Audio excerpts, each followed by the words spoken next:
there's so much reliance on comps in the hobby, transactionally. How is it that prices do move? If we rely so much on comps, why do prices actually move off the last comp? What are your thoughts? Yeah, definitely. It's you've got to look at it more broadly, though. It's not just we're not talking about this tiny little ecosystem of just pieces of cardboard that people are buying. The price of cards varies based on the actual, we see the actual performance of the athlete on that card. So, we see it. I can use Zion again as an example because it's, I guess, really current, and I'm predominantly basketball and soccer. Even looking at the World Cup, someone like Messi's card prices were at a certain price 3 months ago in the lead up to the World Cup, so they might have been building up a bit because there was that lead up to it. And then throughout the World Cup, they've fluctuated based on his performance. And now that he's won, these prices have jumped up again. So the pricing that you'll see will often be, like a stock market almost, and if you want to refer to it like that, is based on the performance of the individual, how those cards might change. And we do often see sometimes where individuals play well and their card prices don't move because there's just not that interest or that demand from collectors. So it comes back to that, I guess, that topic, that's quite prevalent in a lot of social media at the moment with pricing and things. It's about the scarcity, it's about the rarity, it's about supply, it's about demand. Certain players have that it factor that people want their cards, and therefore there's a real demand for them. The supply might be low.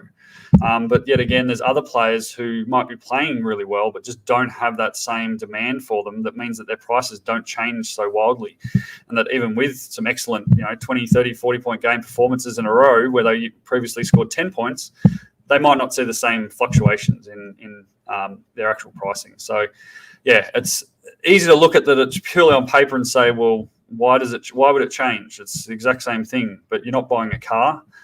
You're buying, a sports card related to an individual who's actually, doing something every day pretty much in most cases, and therefore their performance or injuries will change the pricing.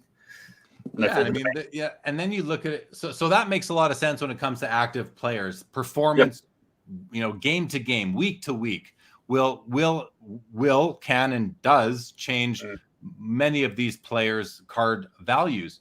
But take a retired player, and again, keeping the economy out of the discussion because that's going to influence prices too. But if you were to eliminate the economy, which you can't, but if you could, I think there are some other factors or forces at play here. Things like new collectors coming in. And I can speak to this directly. When I started collecting 90s Michael Jordan cards, I think I started collecting them in like 2017 or something like that. All of a sudden, I'm this new entrant, and I am bidding on cards that I don't know a ton about. I just know that they're, I know I like them. I know I want to own them, but I don't know exactly how the hardcore basketball Michael Jordan collectors feel about them. So I do a little bit of research, and then I go in and I make a bid. And I inevitably pay more than has ever been paid for that card. It happened with my Platinum Portraits. It happened with my Jambalaya. I broke records on both of those cards at the time. Worked out well for me, but even today, but I broke those records. Now, somebody might have thought that, that was market manipulation. No, I paid for those cards. I still have them today because I was a new entrant. And there are always new people coming into the hobby. And there are always new people coming, kind of pivoting or zigging or zagging into a new area of sports car, adding a new PC. I'm going to start collecting a new sport. I'm going to start collecting a new set, a new era, whatever it is. That's also going to cause prices to change. And for me, when I've purchased a card at a record price, I tend to know what the if it's available, I'll know what the most recent comp was. But sometimes on a rare card that doesn't come up often, I don't care what the comps are. Yeah. If that's what the owner was willing to sell it for back in the day when they sold their card, they were willing to just let it just roll the dice on an auction, or that's what they asked for it on a buy it now sort of thing. But just because the one seller that day and however many bidders decided what the cards were worth to them doesn't mean that I or someone else is going to come in and say, I think it's worth more. I'm willing to pay more. I mean, that does happen. And these are some additional reasons why comps do move over time. I think that makes sense to you. Yeah, certainly. We saw it. That was one of the reasons why we saw that huge spike in prices during, let's call it, the COVID era of basketball cards and trading cards in general, and even just all sorts of collectibles across the board. They all saw this increase because the number of new entrants coming into the market was far in excess of the number of people leaving that marketplace or hobby or whatever it might have been at the time, because they had less.